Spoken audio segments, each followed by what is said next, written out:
about what's going on with Velo 3D. This is about making 3D parts, but metal printing. I mean, not the chess piece that we looked at years ago in plastic. This is need, and it's my understanding as I read through the research that this metal 3D printing can make some really large components and parts and do it very exciting time. And you're going, obviously, with these three-dimensional printers into another dimension with space flight using your technology and your products in the engines of these rockets. I mean, that, Buller, thank you very, very much. Nice to see you. Thanks.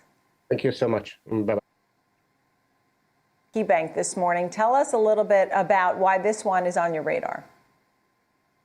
Yeah, Nicole, if you consider the call was 520 for KeyBank, and it's at 450 roughly now. So they really see that upside potential and this turnaround that really could happen. As you said, it's broad-based, and when we look at the world of semiconductors, this is for handheld electronic devices, medical equipment, and so much more. I don't know if you're comparing it to its peers, but I do know you have a trade for us.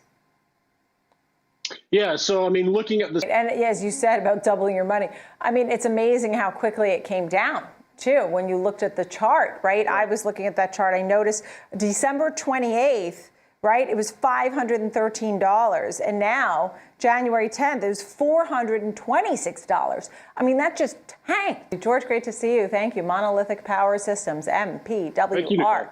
Thank you very much. A great disruptor for today. Thanks, George. Coming up next, it's the three analyst fintech equity research at Mizuho Securities USA and Michael Miller, equity analyst, Morningstar. Great to see you both. So I'm getting a sense you both love SoFi, which I definitely would like to talk about. Dan, you have a note out and you're cutting darling Visa. You're out on Visa. Why is that, Dan? Oh, no. Yeah, we're out. Thank you, Nicole. Always great to be on the show.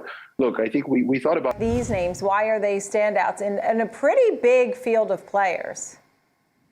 Yeah, sure. So really the core of it is that both firms are they benefit from that he advised on, such as ADP, PayPal, WEX, Block, which is Square.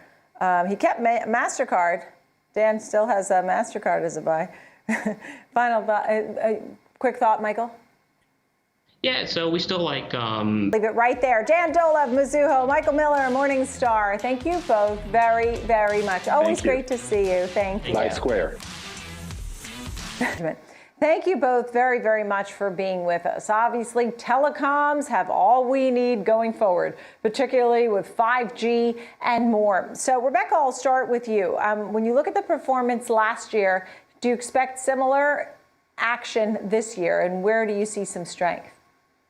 Yeah, right now we pretty much have the focusing on as well. Rebecca? Yeah, like I mentioned, Nicole, we do like Vodafone. We think that's a buy right now. Yeah, and Keith, I know you watch subscriber growth very carefully too. I mean, we talk about telecom and we focus on 5G, but it's not just that. There's so much more to this wireless group. Keith, what is your big picture on this? I mean, I'd say, obviously all the time. Very, very much. Nice to see you both, Rebecca Walser and also Keith Snyder of CFRA and Rebecca Walser of Walser Wealth Management. I appreciate it. I will say, just like you, Goldman Sachs had a winner in T-Mobile also. They had it as a wireless pick. And I know, Rebecca, you're waiting on the Starlink IPO. We didn't get that, but we'll talk about it next time. Thank you both very much. Good to see you.